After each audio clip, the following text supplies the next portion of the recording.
he's standing in the middle of one of his wonderful creations. And I asked him if he would spend a moment to get us started, giving us a little tour. So, Jim, take it away.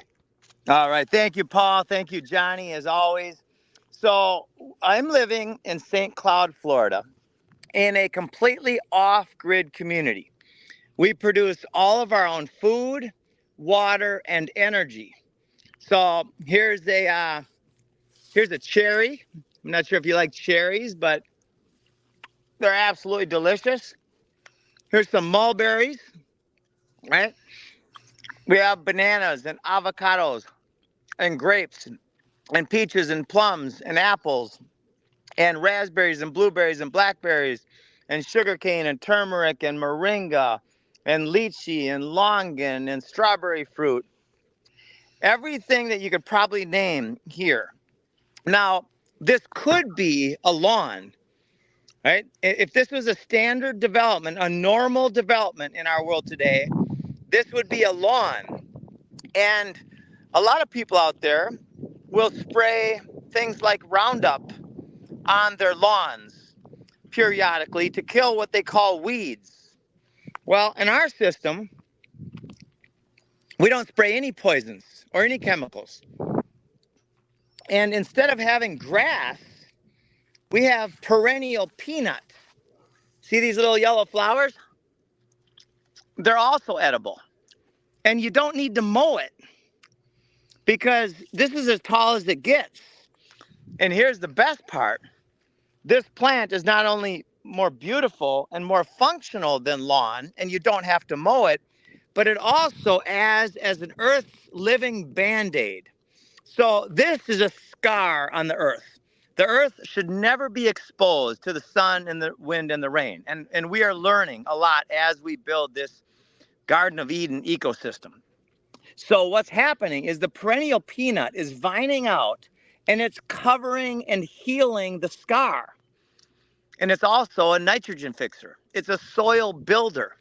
So we have perennial peanut as our base ground cover, and we have no weeds in our garden.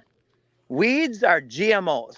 They're modified plants that do not fit in a normal natural ecosystem. Do we have some plants that are competitors that might take a little bit of energy from the other plants? Yes, we do. But through the diversity of plants that we have in our system, those competitors do not take over. We don't have invasive species that are harming the rest of the plants. Those terms, like invasive, they're often used as marketing tools for the sales of poisons and things that are killing our world, our stomachs, our aquifers, and everything else. So, Paul and Johnny, that's what we're all about, is demonstrating the solution, living completely off grid. And by the way, I'm not a farmer. I don't want to be a farmer. I appreciate and love farmers because they work so hard. I don't want to work that hard for my food. I want to simply be able to walk outside and in 10 minutes, I can have a basket of food that can feed my whole family. That's the Where way it's where are done. you, Jim? I'm in St. Cloud, Florida. Mhm. Yes. And how long did it take you to get to where you are?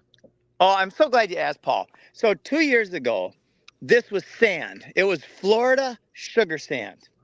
Now, a lot of folks in different parts of the world and the United States are saying, well, we can't grow those plants in Minnesota or Arizona.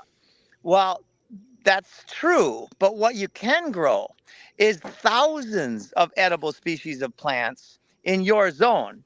And that's what the whole permaculture design process has figured out is what plants grow in your zone and then to stack in the guilds and the communities of plants that support each other in a way that's incredibly low maintenance and exponentially productive.